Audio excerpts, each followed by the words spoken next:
علی آلک و اصحابک یا سیدی یا شفیع المذنبین۔ ہمارا جو حدیث پاک کا ہفتہ وار درس ہوتا ہے تو 661 روایات ہماری مکمل ہو چکی تھیں، اور آج کی جو روایت ہے یہ روایت نمبر 662 ہے۔ حضرت ابو ہریرہ فرماتے ہیں قال رسول اللہ صلی اللہ تعالیٰ علیہ وآلہ وسلم ما بین المشرق والمغرب قبلۃ۔ حضور نبی پاک صلی اللہ تعالیٰ علیہ وآلہ وسلم آپ کی ذات اقدس نے ارشاد فرمایا کہ مشرق اور مغرب کے درمیان قبلہ ہے۔ یہ بات یاد رکھیں کہ مدینہ طیبہ سے قبلہ جانب جنوب واقع ہوا ہے، اور مدینہ منورہ مکہ سے جانب شمال کے اندر ہے، ٹھیک ہے۔ تو یہ اس حوالے سے یعنی آقا علیہ الصلوۃ والسلام نے مدینہ پاک کے متعلق یہ فرمایا کہ مشرق اور مغرب کے درمیان کیا ہے، قبلہ ہے۔ اور اس کا ایک معنی یہ بھی ہے کہ مشرق اور مغرب کے درمیان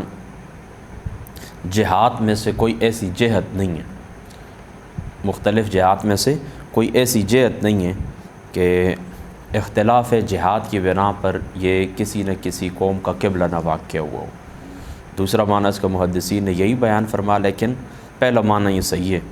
اور زیادہ شہرت اسی کو ملی، اور زیادہ مشہور یہی ہے کہ مشرق اور مغرب کے درمیان قبلہ واقع ہے۔ یہ بیان مدینہ طیبہ سے متعلق ہے، اور میں آپ کو بتا چکا ہوں کہ مدینہ طیبہ یہ جو ہے نا قبلہ، یہ مدینہ طیبہ سے جانب جنوب کے اندر واقع ہے، اور مدینہ منورہ مکہ سے جانب شمال کے اندر ہے۔ آگے بڑھیے۔ حضرت طلق بن علی قال خرجنا وفدا الی رسول اللہ صلی اللہ تعالیٰ علیہ وآلہ وسلم فبایعناہ وصلینا معہ۔ فرمایا ہم ایک وفد حضور علیہ الصلوۃ والسلام کی بارگاہ پاک کے اندر آئے۔ یہ عیسائی تھے، کرسچن تھے، مسلمان ہونے کے لیے، اسلام قبول کرنے کے لیے آئے تھے، حضور کی بیعت کی، وصلینا معہ، اور حضور کے ساتھ نماز پڑھی صلی اللہ تعالیٰ علیہ وسلم، واخبرناہ ان بارضنا بیعۃ لنا۔ وہ کہنے لگے، حضور کو انہوں نے خبر دی کہ یا رسول اللہ صلی اللہ تعالیٰ علیہ وسلم ہمارے علاقے کے اندر ایک کلیسا ہے، عبادت خانہ ہے، ٹھیک ہے۔ تو فاستوعبناہ من فضل طہورہ، حضور علیہ الصلوۃ والسلام کو کہنے لگے یا رسول اللہ آپ اپنے وضو کے بچے ہوئے پانی سے ہمیں بخشش فرمائیں۔ فاستوعبناہ من فضل طہورہ، اس کے متعلق محدث دہلوی صاحب رحمۃ اللہ تعالی علیہ آپ نے لکھا ہے، فرماتے ہیں کہ فاستوعبنا، ان الفاظ سے یہ ظاہر ہوتا ہے کہ رسول پاک صلی اللہ تعالیٰ علیہ وآلہ وسلم آپ کا بچا ہوا وضو مبارک سے بچا ہوا پانی جس طرح خزانہ ہوتا ہے اس خزانے کی طرح ہے، اس خزانے کی طرح ہے، ٹھیک ہے۔ تو اسی لیے فاستوعبناہ من فضل طہورہ، فدعا بماء، پس حضور علیہ الصلوۃ والسلام کی ذات اقدس نے پانی منگوایا، فتوضا، حضور نے اسے وضو فرما، وتمزمز، پھر حضور نے کلی فرمائی، ثم صبہ لنا فی اداوۃ، پھر حضور علیہ السلام نے ایک برتن کے اندر ہمیں وہ پانی عطا فرما دیا، وامرنا، اور حضور علیہ الصلوۃ والسلام نے ہمیں حکم دیا، حضور علیہ الصلوۃ والسلام نے وہ پانی چمڑے کے برتن کے اندر وہ کیا کیا کہ ہمیں ڈال کے دے دیا، اور ہمیں جانے کی اجازت دے دی، وامرنا، ہمیں جانے کی اجازت دے دی۔ فقال اخرجوا، یعنی تم چلے جاؤ، فاذا اتیتم ارضکم، فرما جب تم اپنی زمین کو پہنچو، اپنے علاقے کو پہنچ جاؤ، تو فرما فاکسروا بیعتکم، اور تم نے اس طرح کرنا ہے کہ اس کلیسے کو تم نے توڑ دینا ہے، فندہوا مکانہا، اور اس مکان کے اوپر یہ پانی چھڑک دینا ہے تاکہ اس کے اندر انوار آ جائیں، انوار و تجلیات آ جائیں اس جگہ کے اوپر حضور علیہ الصلوۃ والسلام کی جو پانی مبارک ہے، تو اس پانی کی وجہ سے حضور کا وضو مبارک سے بچا ہوا جو پانی ہے تو اس کے انوار اور برکات اس جگہ کے اندر شامل ہو جائیں۔ فندہوا مکانہا بہذا الماء، اس پانی کو تم نے کیا کرنا ہے کہ اس جگہ کے اوپر انڈیل دینا ہے۔ اچھا، واتخذوها مسجدا، اور اس جگہ تم نے کیا کرنی ہے، مسجد تعمیر کرنی ہے۔ قلنا ان البلد بعید والحر شدید، کہنے لگے یا رسول اللہ ہمارا علاقہ شہر ہمارا دور ہے اور گرمی بھی زیادہ ہے، والماء ینشف، پھر کیا ہوگا کہ ہمارا جو پانی ہے یہ تو خشک ہو جائے گا۔ فقال مدوہ من الماء، فرمایا اس پانی کے اندر اور پانی ملا دینا، فإنہ لا یزیدہ الا طیبا، اس پانی کے اندر بھی یہ برکت شامل ہو جائے گی۔ یعنی جو نیا پانی شامل کرو گے نا تو وہ نیا پانی بھی کیا ہوگا، یہ جو پانی میں نے آپ کو عطا کیا ہے تو اس کی برکت اس پانی کے اندر بھی شامل ہو جائے گی۔ ظاہری سی بات ہے کہ انہوں نے اس طرح کہ ظاہری اسباب کو دیکھا تھا۔ حضرت محدث دہلوی نے اس مقام کے اوپر لکھا ہے، آپ فرماتے ہیں کہ اگر وہ حضور کی ذات اقدس سے سوال نہ کرتے، یعنی کچھ نہ کہتے، تو اس پانی کو کچھ نہیں ہونا تھا۔ یہ جو سورج کی شدت ہوتی ہے، حرارت ہوتی ہے، اس حرارت نے اس پانی کو خشک نہیں کرنا تھا، اس ہیٹ نے اس پانی کو خشک نہیں کرنا تھا، لیکن انہوں نے ظاہری طور کے اوپر یہ بات کی، ظاہری اسباب کو سامنے رکھتے ہوئے۔ تو آقا علیہ الصلوۃ والسلام نے بھی ظاہری اسباب کو سامنے رکھتے ہوئے فرمایا کہ اس پانی کو تم اس طرح کرو کہ اس پانی کے اندر باقی پانی تم ملا لینا۔ اگر وہ سوال نہ کرتے تو یہ پانی، اس پانی نے کبھی بھی خشک نہیں ہونا تھا۔ تو یہ جو رسول پاک صلی اللہ تعالیٰ علیہ وآلہ وسلم آپ کا فرمان ہے، اور یہ جو حدیث پاک ہے، تو اس حدیث پاک سے تبرک بآثار الصالحین کی دلیل ملتی ہے کہ اللہ تعالیٰ کے جو نیک بندے ہوتے ہیں، جو قابل بندے ہوتے ہیں، اللہ تعالیٰ کے جو مقبول بندے ہوتے ہیں، تو ان کی جو تبرکات ہوتے ہیں، یعنی ان کے جسم کے ساتھ، ان کے وجود کے ساتھ جن اشیاء کو نسبت حاصل ہوتی ہے وہ برکت والی ہوتی ہیں۔ اور خود حضور نبی پاک صلی اللہ تعالیٰ علیہ وآلہ وسلم حضور مدینہ طیبہ کے اندر حضور علیہ الصلوۃ والسلام ہوتے تھے، اور آقا علیہ الصلوۃ والسلام آب زمزم منگوایا کرتے تھے، اور بطور تبرک حضور علیہ الصلوۃ والسلام اپنے پاس اس پانی کو رکھا کرتے تھے۔ تو اس مقام کے اوپر محدثین نے یہ بھی لکھا ہے کہ حضور کے جو وارثین ہیں یعنی علماء، فرما علماء کو بھی اسی کے اوپر قیاس کر لو کہ ان کی بھی یہی شان ہے کہ ان کے بھی جو بچی ہوئی اشیاء ہوتی ہیں، ان کے وجود کے ساتھ لگنے والی اشیاء ہوتی ہیں، ان کے اندر برکت ہوتی ہے۔ آگے بڑی حضرت عائشہ فرماتی ہیں، امر رسول اللہ صلی اللہ تعالیٰ علیہ وآلہ وسلم ببناء المسجد فی الدور، حضور علیہ الصلوۃ والسلام نے ہمیں حکم دیا ہے کہ ہم اپنے محلوں کے اندر مسجدیں بنائیں، اپنے محلوں کے اندر کیا کریں، مسجدیں بنائیں۔ وَأَن يُنَظَّفَ وَيُطَيَّبَ، اور فرما ان مسجدوں کو پاک صاف رکھا جائے اور خوشبو والا رکھا جائے، ٹھیک ہے۔ ببناء المسجد فی الدور وَأَن يُنَظَّفَ وَيُطَيَّبَ، اور اس طرح کریں کہ ان کو کیا کریں، خوشبو والا، یعنی مسجدوں کو صاف ستھرا بھی رکھیں، محلوں کے اندر مسجد بنائیں جہاں پر آبادی ہوتی ہے، بسم اللہ الرحمن الرحیم، جہاں پر آبادی ہوتی ہے وہاں پر مسجد بھی بنائیں، اور پھر اس طرح کریں کہ ان مسجدوں کی صفائی کا خیال بھی رکھیں اور ان کو خوشبودار کیا جائے، جس طرح آج کل ایئر فریشنر لگائے جاتے ہیں، یا یہ جو لائٹ والی خوشبو بتی آ گئی ہے، یہ بڑی اچھی ہوتی ہے، کیونکہ فرشتے بھی اس جگہ کی زیارت کے لیے آتے ہیں، اللہ تعالیٰ کے گھروں کی زیارت کے لیے آتے ہیں، نمازیوں کی زیارت کے لیے آتے ہیں، ٹھیک ہے۔ تو ویسے بھی کرامن کاتبین فرشتے ہوتے ہیں، تو جس وقت وہ مسجد کے اندر آئیں تو انہیں خوشی محسوس ہو، ٹھیک ہے۔ باقی جو فرشتے زیارت کے لیے آتے ہیں تو خوشبو سے وہ بھی خوش ہوتے ہیں، اور باقی جو مسلمان بھائی ہوتے ہیں آتے ہیں مسجد کے اندر نماز کے لیے، عبادت کے لیے، ان کو بھی راحت محسوس ہو، نشاط اور خوشی محسوس ہو۔ حضرت ابن عباس فرماتے ہیں، قال رسول اللہ صلی اللہ تعالیٰ علیہ وسلم ما امروا بتشیید المساجد، حضور علیہ الصلوۃ والسلام نے ہمیں چونا وغیرہ کرنے کا حکم نہیں دیا ہے۔ بتشیید المساجد، اس کا معنی ہوتا ہے مسجدوں کو بلند کرنا، مسجدوں کو نقش و نگار کرنا، فرمایا اس چیز کا ہمیں رسول اللہ نے حکم نہیں دیا ہے۔ اچھا جی، قال ابن عباس، اچھا حضرت ابن عباس رضی اللہ تعالیٰ عنہ آپ نے کیا فرما اچھا لَتُزَحْزِفُنَّهَا كَمَا زَخْزَفَتِ الْيَهُودُ وَالنَّصَارَى كَمَا زَخْزَفَتِ الْيَهُودُ وَالنَّصَارَى۔ حضرت ابن عباس رضی اللہ تعالیٰ عنہ آپ فرماتے ہیں کہ تم لوگ ضرور مسجد کو نقش و نگار کرو گے، ٹھیک ہے، تم لوگ ضرور مسجد کو نقش و نگار کرو گے کہ جس طرح یہود اور نصارہ مسجد کو نقش و نگار کرتے تھے۔ تشیید کا معنی میں آپ کو بتا چکا ہوں کہ نقش و نگار کرنا، بلند کرنا۔ تو ابتدا کے اندر ایسا ہی حکم تھا کہ مسجدوں کو سادہ رکھا جائے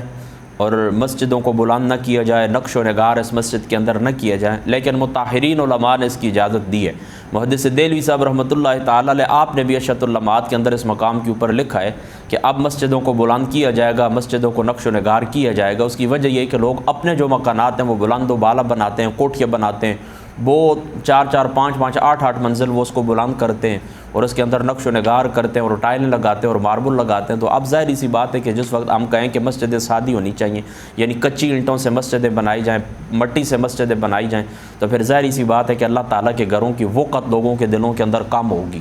ٹھیک ہے، لہٰذا اپنی مسجدیں اب اپنے گھر لوگوں نے بلند و بالا اور خوبصورت بنانے شروع کیے، لہٰذا مطہرین نے اب اجازت دی ہے کہ اب مسجدوں کو بھی خوبصورت کیا جائے، نقش و نگار کیا جائے، ان کو بلند کیا جائے اور ان کو آراستہ اور پیراستہ کیا جائے، ٹھیک ہے۔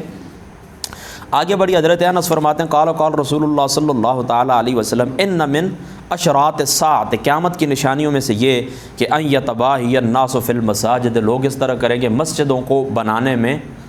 کے بنانے میں ایک دوسرے کے اوپر فخر کریں گے، یعنی اس طرح کر دیں مقابلے کے اندر مسجدیں بنائیں گے، مقابلے کے اندر مسجدیں بنائیں گے، فلاں شخص نے اپنے محلے کے اندر مسجد بنائی ہے تو اب میں بھی مسجد بناتا ہوں، اور میری مسجد کے اوپر اتنا خرچہ اور میں نے مسجد کو اتنا بلند کیا، اتنے نقش و نگار کیے، اتنی ٹائل لگائی ہیں، کیا فائدہ ہے؟ 10 کروڑ کی مسجدیں، اس کے اوپر بندہ حرج کر دے اور 5 بندے بھی نماز پڑھنے والے نہ ہوں، ٹھیک ہے۔ اس حدیث پاک یعنی قیامت کی نشانیوں میں سے یہ ہے کہ لوگ اس طرح کریں گے کہ مسجدوں کو خوبصورت بنائیں گے، اس لیے نہیں خوبصورت بنائیں گے کہ یہ اللہ تعالیٰ کے گھر ہے، مقابلے کے لیے، ایک دوسرے کو دکھاوے کے لیے، یعنی نمود اور نمائش کے لیے وہ لوگ ایسا کریں گے، یعنی مسجد تعمیر کریں گے اونچی خوبصورت نقش و نگار والی، لیکن مقصد ان کا کیا ہوگا کہ لوگ ان کی ثنا کریں، لوگ ان کی تعریف کریں، کہ کہیں کہ فلاں بندے نے کتنی اچھی اور کتنی اونچی مسجد بنائی ہے۔ مقصد یہ نہیں کہ یہ اللہ کا تعالیٰ کا گھر ہے، لوگ اس کے اندر ذکر فکر کریں گے، نماز پڑھیں گے، یہ اللہ تعالیٰ کا گھر ہے، باقی گھروں سے یہ خوبصورت دکھنا چاہیے، یہ نہیں، بلکہ مقابلے کے لیے اس طرح کریں گے، اور یہ قیامت کی نشانیوں میں سے ایک نشانی ہے، لوگ نمود و نمائش کے لیے، نمود و نمائش کی غرض سے لوگ اس طرح کریں گے۔ وعنہ قال رسول اللہ صلی اللہ تعالیٰ علیہ وآلہ وسلم عرضت علیہ اجور امتی، آقا علیہ الصلوۃ والسلام نے فرمایا کہ تمام اعمال جو میری امتوں کے ان کے اجر میرے اوپر پیش کیے گئے ہیں، حتی القضاۃ یخرج ہر رجل من المسجد، آقا علیہ الصلوۃ والسلام نے فرمایا میری امت کے اعمال میرے اوپر پیش کیے گئے، یہاں تک کہ وہ تنکا بھی جو انسان مسجد سے باہر نکالتا ہے، وہ تنکا بھی یعنی اس کا اجر بھی میرے اوپر پیش کیے گئے جو تنکا تم مسجد سے اٹھا کر باہر پھینکتے ہو۔ وعرضت علی ذنوب امتی، اور میری امت کے گناہ بھی میرے اوپر پیش کیے گئے، فلم ارى ذنبا اعظم من سورۃ من القرآن او آیۃ اوتیہا، کہ فرما بڑے گناہوں میں سے جو گناہ پیش کیے گئے تو فرما اس سے بڑھ کر حضور علیہ الصلوۃ والسلام نے فرما کہ میں نے کوئی گناہ نہیں دیکھا کہ کسی بندے کو سورۃ من القرآن، قرآن کی سورت، او آیت اوتیہا، یا ایک آیت جو اس کو عطا کی گئی، یعنی اس نے یاد کر لیے، رجل ثم نسیہا، پھر وہ اس کو بھول گیا ہے۔ یعنی بڑے گناہوں میں سے کیا ہے کہ کوئی بندہ قرآن کی صورت یاد کر لے یا قرآن کی کوئی آیت یاد کر لے پھر اس کو بلا دے۔ آج اپنے معاشرے کے اندر ہم دیکھیں نا کتنے لوگ ہیں ایسے کہ جو حافظ قرآن تھے، جنہوں نے قرآن پورا یاد کیا تھا، سارے کا سارا قرآن بھول گئے۔ تو ایک آیت کریمہ بلانا گناہ ہے، تو ظاہری سی بات ہے اب قرآن کی جتنی آیات ہیں ان کے کبیرہ گناہ جمع ہو گئے، اور شفاف البصل کو علماء نے یاد رکھیں کہ اس کو کبیرہ گناہوں کے اندر شمار کیا ہے، ٹھیک ہے۔ اللہ تعالیٰ کی ذات اس چیز سے ہماری حفاظت فرمائے۔ حضرت بریدہ فرماتے ہیں قال رسول اللہ صلی اللہ تعالیٰ علیہ وآلہ وسلم، ٹھیک ہے۔ ہاں پہلا جو حضور علیہ الصلوۃ والسلام نے فرمایا نا، تو اس میں یہ اشارہ ہے کہ مسجد کی اہمیت و عظمت انسان کے لیے اس کی آنکھ کی طرح ہے کہ وہ اس کی صفائی اور دیکھ بھال کے لیے ہر قسم کی مشقت برداشت کرتا ہے، ٹھیک ہے۔ ون بریدہ قال رسول اللہ صلی اللہ تعالیٰ علیہ وسلم بشر المشاعین فی الظلم الی المساجد بالنور التام یوم القیامت، حضور علیہ الصلوۃ والسلام نے فرمایا خوشخبری سنا دو تاریکیوں کے اندر مسجد میں آنے والوں کو قیامت کے دل مکمل نور عطا، یعنی جو لوگ اندھیرے کے اندر چل کر مسجدوں کی طرف آتے ہیں، حضور علیہ الصلوۃ والسلام نے فرمایا ان کو قیامت والے دن مکمل نور کی بشارت سنا دو، یقولون ربنا اتمم لنا نورنا، یہ اس آیت کریمہ کی طرف اشارہ ہے۔ لہذا جو لوگ آتے ہیں نا اندھیروں کے اندر مسجد کی طرف تہجد کے وقت، تو ان کو کیا ہوگا، اللہ تعالیٰ کی ذات اقدس ان کا نور مکمل فرما دے گا۔ وعن ابی سعید الخدری قال رسول اللہ صلی اللہ تعالیٰ علیہ وسلم اذا رأیتم الرجل یتعاہد المسجد، فرما جب تم کسی بندے کو دیکھو کہ وہ مسجد کی خبرگیری کرتا ہے، فاشہدوا لہ بالایمان، تو اس کی ایمان کی گواہی دو، فإن اللہ یقول انما یأمر مساجد اللہ من آمن باللہ والیوم الآخر، اللہ تعالیٰ قرآن کے اندر کہتا ہے کہ اللہ تعالیٰ کے گھروں کو وہی تعمیر کرتے ہیں جو آخرت کے اوپر ایمان رکھتے ہیں۔ لہٰذا جس بندے کو مسجد کی خبرگیری کرتا وہ دیکھو تو اس کے ایمان کی گواہی دو۔ تو مسجد کی خبرگیری سے کیا مراد ہے؟ محدثین نے فرمایا کہ یتعاہد المسجد اذا رأیتم الرجل یتعاہد المسجد، وہ مسجد کی خبر گیری کرتا ہے۔ مسجد کی خبر گیری سے کیا مراد ہے کہ مسجد کی صفائی کا خیال رکھنا، مسجد کی جو اشیاء ہیں ان کی حفاظت کرنا، یعنی مسجد کے اندر جو چیزیں پڑے ہوئے ہیں، ساؤنڈ سسٹم پڑا ہوا ہے، لاؤڈ سپیکر پڑے ہوئے ہیں، مسجد کی چٹائیاں ہیں، مسجد کی قالین ہیں، مسجد کے جائے نماز ہیں، مسجد کے وہ کیا ہوتے ہیں جن سے آپ وضو کرتے ہیں، مٹی کے وہ مٹکے ہیں، ان کا خیال رکھنا، مسجد کی بجلی کا، لائٹ کا، مسجد کی اے سی، مسجد کی لائٹیں، مسجد کی باقی جتنے بھی ہر چیز کا مسجد کے اندر جو پڑی ہوئی اشیاء ہے، مسجد کی صفائی کا خیال بھی رکھنا اور مسجد کے اندر پڑی ہوئی اشیاء کی حفاظت بھی کرنا۔ پھر جہاں پر کچھ ٹوٹ پھوٹ جائے، کوئی لائٹ ٹوٹ گئی ہے کچھ بھی، اس کی مرمت کروانا، ٹھیک ہے، اس کے اندر نماز ادا کرنا، اس کے اندر عبادت کرنا، اس کے اندر دینی علوم کا درس دینا، قرآن کا درس دینا، حدیث کا درس دینا، یہ ساری چیزیں مسجد کی خبر گیری کے اندر شامل ہیں۔ تو آج جو آپ لوگ درس سنتے ہیں، ہم سناتے ہیں، اللہ تعالیٰ کے فضل و کرم سے یہ بھی مسجد کی خبر گیری کے اندر آتا ہے کہ مسجد کے اندر یہ جاری رکھنا، کیا جاری رکھنا؟ درس جاری رکھنا، قرآن کا، رسول اللہ کی حدیث کا، مسجد کی صفائی کا خیال رکھنا۔ تو اس میں حضور علیہ الصلوۃ نے فرمایا کہ جس بندے کو تم دیکھو کہ وہ مسجد کی خبر گیری کرنے والا ہے، فرما اس کے ایمان کی گواہی دو۔ وعن عثمان ابن مظعون، یہ بھی رسول اللہ کے صحابی ہیں، تو فرماتے ہیں قال یا رسول اللہ صلی اللہ تعالیٰ علیہ وسلم اذن لنا فی الاحتساء، یا رسول اللہ ہمیں خسی ہونے کو حکم دیں، یعنی اپنی مردانہ وہ جو قوت ہوتی ہے اس کو ختم کرنے کو حکم دیں۔ فقال رسول اللہ صلی اللہ تعالیٰ علیہ وسلم لیس منا من خصا ولا اختصا، جس نے کسی کو خسی کیا یا خود خسی ہوا وہ ہم میں سے نہیں ہے، یعنی ہمارے راستے کے اوپر نہیں۔ حضور علیہ الصلوۃ نے اسے ناراضگی کا اظہار فرمایا، ان خصاء امتی الصیام، فرمایا میری امت کا خسی ہونا کیا ہے؟ روزے رکھنا ہے، یعنی جو تمہاری روزے تم رکھتے ہو نا تو تمہاری جو شہوانی قوت ہوتی ہے وہ ٹوٹ جاتی ہے۔ فقال اذن لنا فی السیاحۃ، یا رسول اللہ ہمیں اس طرح کریں کہ آپ ہمیں پھرنے ٹرنے کا، یہ جو سیاحت ہوتی ہے نا، سیر کرنے کی اجازت دیں۔ تو حضور علیہ الصلوۃ نے فرمایا ان سیاحت امتی الجہاد، فرمایا میری امت کی جو سیاحت ہے یہ کیا ہے؟ جہاد ہے، جہاد فی سبیل اللہ، ٹھیک ہے۔ ان سیاحت امتی الجہاد فی سبیل اللہ تعالیٰ، اللہ تعالیٰ کے راستے کے اندر جہاد کرنا یہ میری امت کی سیاحت ہے، یعنی خسی ہونا کیا ہے؟ روزے رکھو، اور سیاحت کی اجازت مانگی تو فرمایا سیاحت کیا ہے؟ جہاد۔ فقال اذن لنا فی الترعب، یا رسول اللہ ہمیں رہبانیت کی اجازت دیں، یعنی لا ضرورت فی الاسلام۔ حضور علیہ الصلوۃ نے فرمایا نا کنوز العقائد کے اندر علامہ عبدالرؤف مناوی صاحب رحمۃ اللہ تعالیٰ علیہ آپ نے بھی اس حدیث پاک کو نقل کیا، ٹھیک ہے۔ پھر ترعب، یا رسول اللہ ہمیں رہبانیت کی اجازت دیں، یعنی دنیا سے کٹ کر ہم سائڈ کے اوپر ہو جائیں۔ فقال ان ترحب امتی الجلوس فی المساجد انتظار الصلاۃ، فی المساجد انتظار الصلاۃ۔ حضور علیہ الصلوۃ نے فرمایا کہ میری امت کی جو گوشہ نشینی ہے وہ کیا ہے؟ مسجدوں میں نماز کے انتظار کے اندر بیٹھنا، یعنی بندہ دنیا سے کٹ جائے، نہ شادی کرے، کھانا پینا کم کر دے، دنیا سے ملاقات نہ کرے، ہر وقت اللہ اللہ کرتے رہے، تو اس کا اتنا ثواب نہیں ہے جتنا ثواب کتنا ہے جو بندہ نماز کے انتظار میں ہوتا ہے، یعنی آپ وضو کر کے نماز کے انتظار میں مسجد میں بیٹھتے ہیں، یہ اس امت کی رہبانیت ہے، ٹھیک ہے۔ امتی الجلوس فی المساجد انتظار الصلاۃ، انتظار نماز کے انتظار کے اندر بیٹھنا، ٹھیک ہے۔ تو یہ اس بات کو آپ سمجھ گئے نا، یہ جو رہبانیت ہے یہ ان لوگوں نے پچھلی امتوں نے خود، اللہ تعالیٰ قرآن کے اندر بھی کہتا ہے، خود اپنی طرف سے، یعنی اللہ تعالیٰ نے ان کے اوپر مقرر نہیں کی تھی، خود انہوں نے اپنی طرف سے مقرر کی تھی، پھر اس کی پابندی نہیں کر سکے، اس کی پابندی نہیں کر سکے، جو شرائط ہوتی ہیں، جو آداب ہوتے ہیں اس کی پابندی نہیں کر سکے۔ بہرحال اس امت کو رہبانیت سے حضور علیہ الصلوۃ نے منع فرما دیا۔ اس امت کی رہبانیت کیا ہے؟ اس امت کی رہبانیت یہ جو آپ نماز کے اندر بیٹھتے ہیں، ایک نماز سے دوسری نماز کا آپ انتظار کرتے ہیں، یا مسجد کے اندر آ کر وضو کر کے آپ نماز جماعت کے انتظار میں بیٹھ جاتے ہیں، تو یہ اتنا ہی ثواب ہے جتنا آپ پوری زندگی گوشہ نشین ہو کر اللہ تعالیٰ کی ساری زندگی عبادت کریں۔ آج شوال شریف کی 13 تاریخ ہے، 13ویں شب ہے،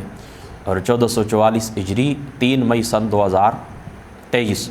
اور بدھ کا دن۔ اللہ پاک کا فضل ہے ہمارے یہ درس اپنے اختتام کو پہنچا۔ واخر دعوانا الحمدللہ۔